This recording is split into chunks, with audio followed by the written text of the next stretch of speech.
Ini ada satu riwayat seorang sufi, seorang yang ahli zuhud dan waro, bernama Ibrahim Al-Adham. Beliau seorang ulama yang berlatar belakang orang kaya. Bahkan riwayat mengatakan orang tuanya ini banyak memiliki budak, berarti kan orang kaya.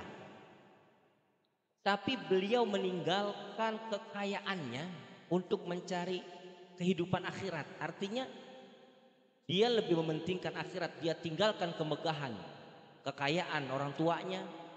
Beliau malah memilih menjadi seorang yang zuhud dan waro.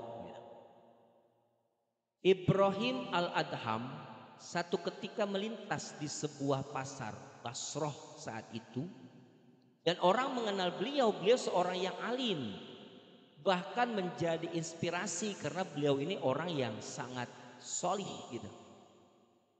Ketika melintas, berkerumunlah orang-orang menghampiri beliau, dan di situ muncul pertanyaan dari orang-orang yang hadir saat itu. Orang-orang tersebut mengambil satu dalil kalimat ud'uni astajib lakum. Hai Ibrahim, hai Abul Ishaq. Dalam ayat dikatakan ud'uni astajib lakum, berdoalah kalian niscaya akan kukabulkan, kata Allah begitu. Tapi kenapa kami, nah ini pertanyaan bagi saat itu, dan ini juga jawaban buat kita semua nantinya. Mengapa kami berdoa siang malam sepanjang waktu kami berdoa, kok tidak ada doa-doa kami itu dikabulkan oleh Allah? Saat itu Ibrahim Al-Adham sejenak berpikir, dan akhirnya beliau memberikan satu jawaban.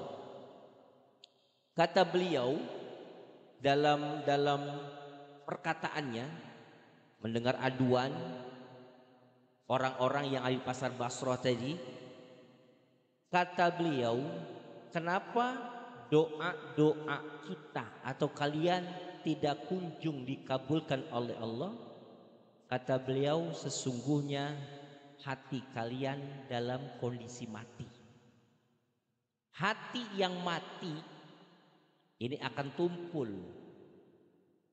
untuk pengijabahan sebuah doa.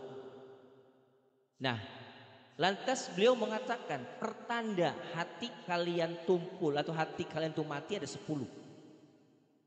Yang pertama kata beliau, araftumullah walam tu'addu haqqah. Pertanda hati kalian mati atau penyebab hati kalian mati itu 10. Yang pertama, kalian mengenal Allah, kamu mengenal Allah, tetapi tidak menunaikan hak-haknya Allah. Kita kenal Allah sebagai Tuhan kita yang patut kita sembah. Mana pengabdian kita gitu? Artinya kita hanya mengakui tapi tidak beribadah gitu. Kita mengakui Allah hanya sebatas mengakui, tapi hak-haknya Allah nggak dipenuhi. Haknya Allah diantaranya kita ini beribadah. Wa ma khalaqtul jinna wal insa illa liya'budun. Kita diciptakan oleh Allah itu buat ibadah, jin dan manusia buat ibadah. Jadi kalau ada orang yang nggak kunjung doanya dikabulkan oleh Allah, mungkin saja haknya Allah dilupakan, gitu. Ibadahnya tidak total, gitu. Banyak ibadah-ibadah yang ditinggalkan. Itu yang pertama, buat koreksian kita semua barangkali. Yang kedua, qara'tum kitaballah walam ta'malu bih. Kalian membaca kitab-kitab Allah, ngaji, baca Quran, tapi tidak mengamalkan isinya. Ini pertanda hati kita mati. Ngaji tapi nggak mengamalkan apa yang kita baca, apa yang kita tadaburi dari Al-Quran, namun seringkali dari isi Al-Quran yang kita baca tidak kita amalkan. Jadi bagaimana doa kita mau dikabul oleh Allah gitu. Kalau saja kita sebagai seorang muslim, muslimah membaca Al-Quran hanya sebatas membaca namun tidak mengamalkan segala bentuk perintah-perintah Allah yang termaktub di dalam Al-Quranul Karim. Yang ketiga, adda'aitum hubba Rasulillah wa taraktum sunnatah. Kamu mengaku, kita mengaku cinta kepada Rasulullah SAW, wa taraktum sunnatah, dan kalian meninggalkan sunnah-sunnahnya. Kadang kita ini bicara sunnah Rasul paling ingatnya di malam Jumat. Sunnah Rasul banyak sekali, poligami sunnah Rasul. Jadi sunnah Rasul itu yang begitu-gitu yang kita ingat dan kita amalkan gitu ya. Padahal banyak sekali sunnah-sunnah Rasul yang telah beliau sampaikan melalui hadis-hadis beliau. Salah satunya ada anjuran dan merupakan sunnah Rasul yang banyak kita ini terlupakan, Pak. Kata Rasulullah SAW, ketika seorang hamba umat muslim telah ditunjukkan di dunia ini tentang taman-taman surga, mereka nggak mau masuk dalamnya. Lantas Rasul menjelaskan, apa yang dimaksudkan taman-taman surga di dunia? Majlis taklim. Ini taman surga. Dan ini anjuran Rasulullah untuk kita belajar gitu. Artinya sunnah Rasul itu banyak. Dan kadang kita kepingin mendapatkan syafaat Rasul di hari kiamat, kan gitu kita ya. Kepingin berkumpul dengan baginda Nabi di akhirat kelak. Kepingin kita diakui sebagai umat Nabi kita Muhammad SAW. Namun pengakuan yang kita lakukan itu tidak diiringi dengan melaksanakan sunnahnya gitu. Maka dalam berkaitan dengan doa, bagaimana bisa doa kita diijabah? Ini menurut pendapat Ibrahim Al-Adham. Yang selanjutnya yang keempat, ada'aitum adawata syaiton wa wafaqtumu. Kalian berseru bahwa syaitan itu musuh kita. Bahkan Allah mengatakan inna syaiton adu mubin. Syaitan itu kan musuh kita yang nyata. Tapi kenapa ya, kita selalu menuruti kemauannya? Malas ibadah itu kan maunya syaitan, Bu. Malas datang ke majelis taklim itu kan maunya syaitan. Katanya kita berseru musuh syaitan itu musuh kita gitu. Tapi kenapa kita ngikutin dia? Yang namanya musuh harus jauhi harusnya kan gitu. Dan di sini tanpa kita sadari bagian dari tertolaknya doa kita, kita berseru bahwa setan musuh kita. Kenapa? Segala bentuk ajakannya gitu ya, kita turutin. Nah di sini salah satu kesalahan kita yang tanpa kita sadari gitu. Kemudian yang kelima, nanti kita lebih ini lagi. Qultum nuhibbul jannah walam ta'malu laha.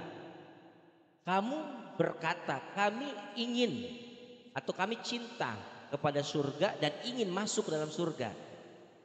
Walam ta'malu laha, tapi kenapa tidak mengerjakan berbagai macam cara jalan menuju sana, menuju surga maksudnya.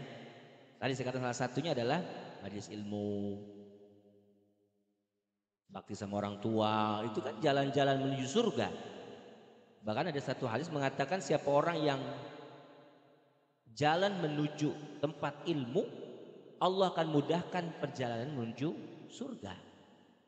Kita menganggap cinta kepada surga dan kepingin masuk dalam surga dan menikmati kenikmatan-kenikmatan yang telah Allah sajikan dalam surga. Tapi kenapa kita ini tidak berbuat, tidak ada upaya untuk melakukan hal-hal yang bisa masuk ke dalam surga? Banyak sekali. Kalau kita bicara surga, salah satunya ketika kita mendawamkan kalimat la ilaha illallah, berzikir kepada Allah. Itu salah satu kunci daripada surga. Kan miftahul jannah la ilaha illallah. Kunci surga la ilaha illallah. Dan banyak yang lainnya. Cara-cara kita untuk bisa masuk dalam surga. Bahkan tadi sore saya ngobrol sama Pak Maruto bahwa jalan masuk surga sebetulnya murah, tapi terasa berat gitu. Hadir di majlis taklim, duduk 1 jamnya aja setara ibadah melebihi 1000 rakaat sholat sunnah. Kan itu banyak faidah, banyak fadilah di dalamnya. Tapi kenapa kita ini enggan gitu, Bu? Maka ketika kita bicara doa enggak dikabulkan, salah satunya mungkin ini gitu. Kita yang enggan menghadiri satu jalan yang menuju surga, salah satunya ya menjalin silaturahim. Kemudian kita bersabar, itu jalan-jalan masuk surga. La takdob walakal jannah, jangan kalian marah maka enggak akan masuk surga. Kalau kita marah enggak masuk surga gitu. Artinya banyak sekali lah jalan-jalan yang sudah diajarkan oleh baginda Nabi kita menuju surga. Tapi kenapa kita enggak mau melakukannya gitu? Yang keberapa sekarang?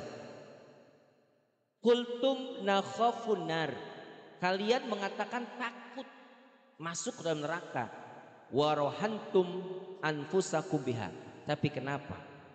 Kalian itu katanya takut masuk neraka, tapi menggadaikan diri kita untuk masuk dalamnya. Maksudnya menukar kebaikan-kebaikan kita di dunia ini yang akhirnya menghantarkan kita masuk dalam neraka.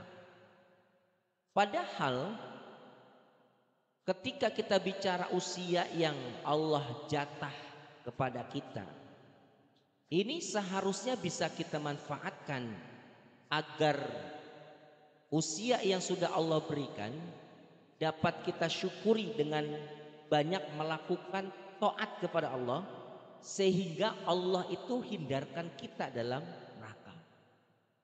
Kita selalu doa bahwa Allahumma inni a'udzubika misalnya gitu ya. Allahumma inni as'alukal jannata wa na'udzubika minan nar, kan selalu berdoa begitu. Minta masuk surga supaya dihindarkan daripada api neraka. Tapi kita takut, neraka itu begini, siksanya seperti ini.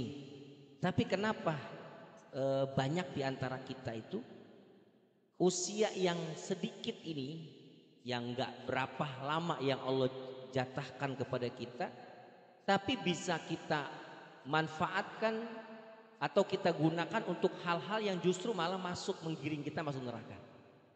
Padahal kita tahu bahwa dunia ini fana, sementara, yang kekal itu kan akhirat. Kita bisa menggadaikan urusan yang sifatnya sementara untuk yang abadi, kan sayang, Bu. Menukar yang sesaat ini demi yang abadi sangat sayang. Harusnya Ibrahim al-Adham meninggalkan segala bentuk kemewahan duniawi demi akhirat. Nah, itu yang benar.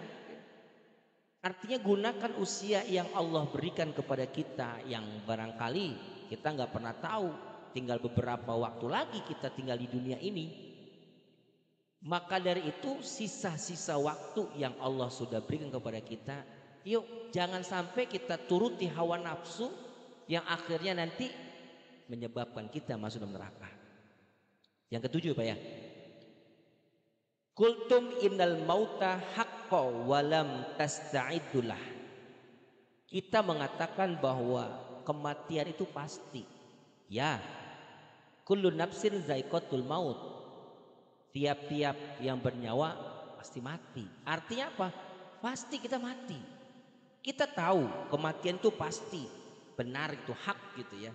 Walam tasta'idullah, tapi kita tidak pernah mempersiapkan bekal untuk kematian. Teledornya kita begitu. Kita tahu bakal mati, tapi apa yang sudah kita persiapkan nih bekal untuk mati gitu. Lupa kadang-kadang. Itulah hati bisa mati gara-gara kita terlena. Terlena urusan duniawi, bukannya dilarang, bukan. Kan dalam hadis dikatakan i'mal lidunyaka ka'annaka ta'ishu abada wa'mal li akhiratika tamutu goda. Silakan kejar, cari urusan dunia seakan kita hidup selamanya. Tapi jangan lupa urusan akhirat pun harus dicari seakan-akan kita mati besok. Kalau sudah kita dikasih tahu besok kamu mati, apa yang kita perlu persiapkan? Kalau bukan amal, Bu. Kalau bukan amal. Karena yang menolong kita adalah amal kita sendiri. Ketika kita tahu tentang kematian itu sebuah kepastian, seharusnya kita sudah harus mempersiapkan diri. Sama kayak gini gambarannya. Tiap tahun kita lebaran pasti pulang kampung. Tentunya kan mempersiapkan nih. Bekal buat pulang kampung itu apa aja kita persiapin, udah nabung dan sebagainya gitu kan. Kan begitu ya biasanya. Ya. Nah, begitu juga untuk pulang kampung kita ke kampung akhirat, lebih-lebih harus kita persiapkan gitu. Kita kadang lalai dan seakan kita nggak akan mati gitu, Bu ya. Ibaratnya nggak pernah ingat sama mati. Padahal Islam, Allah sudah menyatakan kematian itu pasti. Dan ketika kematian sudah datang kepada diri kita, sudah tidak bisa kita berbuat apa-apa. Tinggal amal yang mengiringi kita untuk merasakan kehidupan setelah mati ini. Yang berikutnya, astaghaltum bi'uyubi ikhwanikum wa nabaztum uyubikum. Kita sibuk kita mensibukkan diri kita untuk mencari aib saudara kita. Tapi kita lupa kita ini punya aib gitu. Jadi kebanyakan hati yang mati begitu. Kayaknya paling bisa gitu kita mencari-cari kesalahan orang, aib orang sekecil apapun tahu, tapi kita nggak pernah introspeksi. Kita ini manusia biasa juga, punya kesalahan, punya kekurangan, punya celak gitu, nggak sempurna gitu. Ada peribahasa kan, kuman seberang lautan tampak, gajah nggak tampak gitu. Jadi sekecil-kecil, iya, sekecil-kecil aib saudara kita tahu, tapi kita kadang tidak sadar bahwa kita juga banyak aib. Nah di sini, Bu, yang kadang kala kita nggak sadar, itu yang menyebabkan hati kita mati, dan itu salah satu daripada penolakan doa. Yang selanjutnya, yang terakhir ya, yang ke-9. Akaltum nikmata rabbakum walam tashkuruha. Kita ini sehari-hari makan nikmat dari Allah, tapi kita nggak bersyukur kepadanya. Rezeki yang Allah berikan kepada makanan, kehidupan lah yang kita rasakan di dunia ini kan adalah nikmat dari Allah. Walam tashkuruha, tapi kalian tidak apa? Tidak mensyukurinya. Lupa gitu. Padahal dalam surah Ibrahim, wa ista'adzana rabbukum la in syakartum lazidannakum wa la in kafartum in azabi lasyadid. Kalau kita mensyukuri nikmat-nikmat yang Allah berikan, la azidannakum, ditambah. Wa la in kafartum, kalau ingkar, inna azabi lasyadid. Sesungguhnya azab Allah itu sangat pedih. Berapa banyak nanti ketika dia diberikan karunia oleh Allah lantas tidak bersyukur. Banyak contoh, Bu, Qarun salah satunya. Hamba Allah, manusia terdahulu yang tidak bersyukur kepada Allah, di dunia saja sudah apa? Sudah merasakan azab yang begitu pedih, lebih-lebih di akhirat. Kita makan rezeki dari Allah, kita hidup itu semua rezeki dari Allah. Bisa nafas juga rezeki dari Allah, semuanya dari Allah. Tapi kenapa nggak bersyukur dan lupa hak-haknya Allah gitu? Ini yang perlu kita renungkan. Jadi kalau kita menyadari itu semua, insya Allah doa kita akan dijawab oleh Allah. Dan yang terakhir, ya, dafantum mautakum walam ta'biru bihim. Kita selalu menguburkan mayit, mengebumikan mayit. Di antara kita, sahabat, keluarga, tetangga misalnya meninggal dunia, kita hantarkan ke tempat pemakaman, kita saksikan bahwa kita mengebumikan, menguburkan saudara kita, tapi tidak pernah kita mengambil pelajaran dari peristiwa itu. Bahkan kata Nabi dalam sebuah hadis, kafa bil mauti wa izoh, cukuplah kematian sebagai nasihat bahwa segagah-gagahnya manusia, sehebat-hebatnya kita, secantik-cantiknya kita, pasti mati. Ketika sudah di liang kubur, kita menghantarkan keluarga, mungkin tetangga, saudara kita meninggal dunia, harusnya jadi renungan bahwa kita pun nanti akan seperti itu.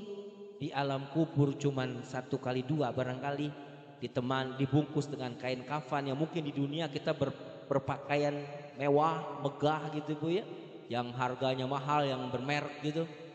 Nanti mah ketika mati di kain kafan sama orang yang nggak punya apa-apa, pemulung sama digituin juga, sama pakaiannya nggak berubah, kain kafan nggak ada merek juga. Jadi ketika kali kita termesen nih ada kain kafan yang mereknya mahal, sama Bu, sama.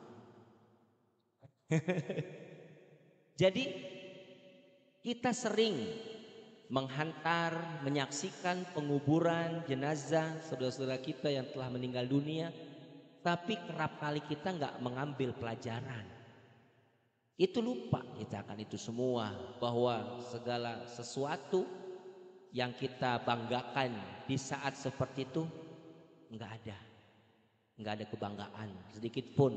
Yang membanggakan kita satu, ketika kita punya amal yang banyak, sebagai teman kita memiliki invest harta yang memang diperuntukkan untuk agama Allah, itu membantu. Anak yang solih dan soleha, itu yang membantu. Selebihnya biar kita punya pasangan hidup secinta banget dah sama kita, nggak mau nemenin. Ya nggak mau. Iya.